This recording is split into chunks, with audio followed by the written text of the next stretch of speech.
Memang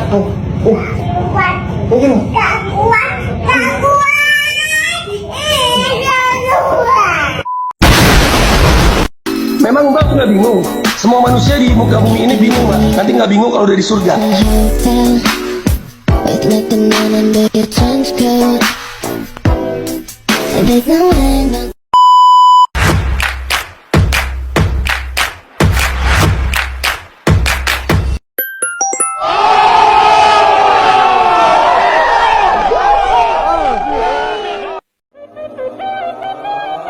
Soulja boy, I been it.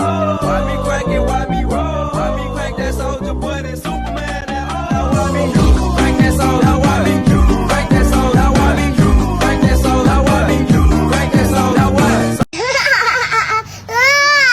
Bombastic side eye, criminal offensive side eye.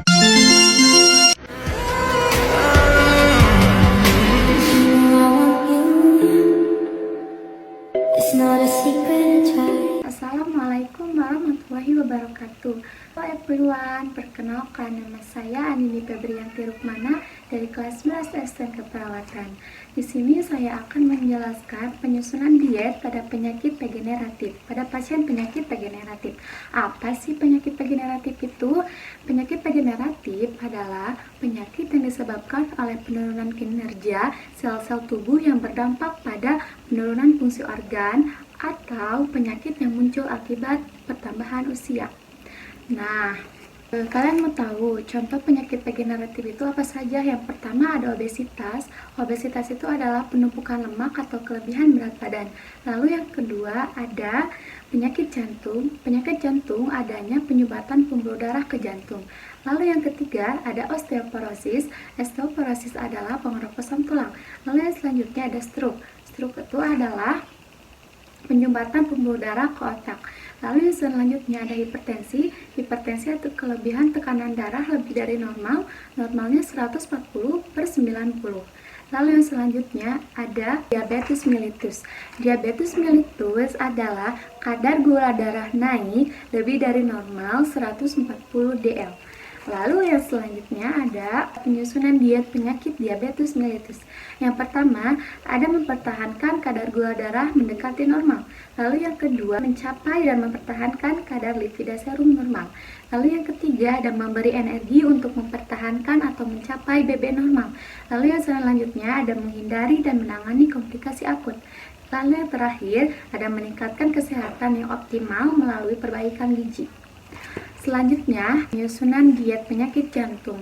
Yang pertama, ada memberikan makanan secukupnya tanpa memberatkan kerja jantung. Lalu yang kedua, ada menurunkan BB apabila berlebih.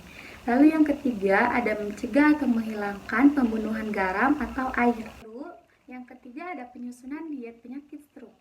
Yang pertama, memberikan makanan secukupnya untuk memenuhi kebutuhan gizi pasien. Lalu yang kedua ada memperbaiki keadaan stroke.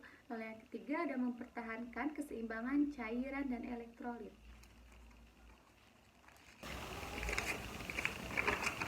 Lalu apa saja sih ciri-ciri penyakit degeneratif? Yang pertama, penyakit dengan perjalanan waktu yang lambat.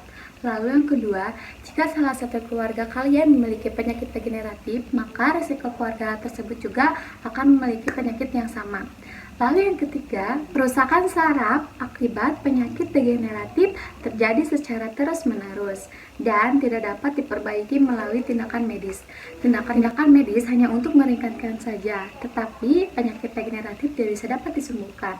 Lalu yang selanjutnya adalah penyakit bersifat bilateral simetris. Lalu yang selanjutnya ada penata laksanaan diet stroke. Yang pertama ada diet stroke 1 atau fase akut.